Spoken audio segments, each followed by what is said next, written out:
Laisser partir Toni Kroos du Bayern Munich a brisé le cœur de Pep Guardiola. Mais le champion du monde allemand avait une bonne raison de partir du club.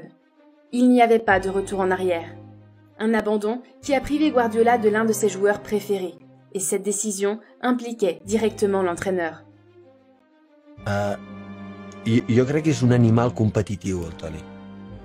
Però el que més m'ha impressionat del Toni com a futbolista, com a jugador, és que sempre està. Sempre. Depuis que Toni Kroos était enfant, tout le monde savait qu'il était un vrai crack. Et pour ses entraîneurs, le laisser partir n'était pas une option acceptable.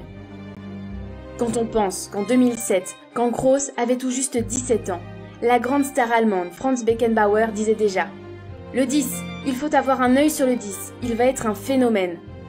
Kroos a été élu le meilleur joueur de la Coupe du Monde des moins de 17 ans en Corée et n'a pas tardé à faire parler de lui avec ses buts et ses passes décisives. Mais pourquoi Kroos a-t-il abandonné le Bayern de Munich s'il avait un projet parfait avec Pep Guardiola dans le plus grand club allemand? Car pour Kroos, ce projet dépendait de l'entraîneur. Et comme il l'avait révélé cette année dans un entretien à The Athletic, Guardiola a tenté de le convaincre de rester à Munich. Mais la réponse de l'Allemand a été claire et nette. Pep voulait me renouveler pour 5 ans. Mais et si c'était lui qui partait avant? Il est parti à Manchester City 2 ans après. Mais nous sommes encore en contact et nous nous entendions très bien. Les rumeurs n'ont pas tardé à arriver quand on les a vus parler après le duel du Real Madrid contre Manchester City. Mais Kroos a laissé clairement savoir où il voulait finir sa carrière. Hoy es un día para mí muy feliz, muy contento. Claro, he tenido, como tú dices, muchos éxitos aquí en Real Madrid. Bueno, ya he tenido 12 títulos los últimos años, pero estoy seguro que vamos a hacer muchos éxitos en los 4 años que vienen y bueno, claro, hoy es un día muy especial para mí. Un club où il a réussi des exploits inédits. Des buts dont on se souvient.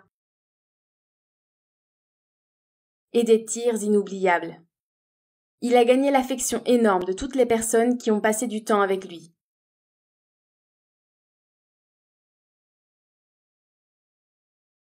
Déjà, quand il n'était qu'un enfant et qu'il devait jouer pieds nus, par ordre des professeurs pour que la différence soit moins grande avec ses camarades, car il avait le talent dans le sang. Comme il l'a démontré lors de la Coupe du Monde des moins de 17 ans de 2007. Toni Kroos, creo que tenemos grandes recuerdos de la selección alemana, fue la selección que nosotros enfrentamos.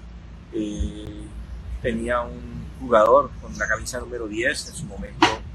Hoy en día sabemos que es el gran Toni Kroos. Deslumbraba ser un gran jugador, tenía cosas importantísimas, ya solo el hecho de tener el número 10 en su espalda llamaba la atención. Físicamente un jugador muy bien dotado y con una gran técnica. Toni Kroos era un jugador que técnicamente sobresalía, marcaba una gran diferencia. Cada que tocaba el balón, que hacía un gesto de cabeceo, de pararla en el pecho, de driblar, siempre tenía condiciones excelentes y físicamente tenía un físico que se veía que iba a ser un jugador muy bien formado.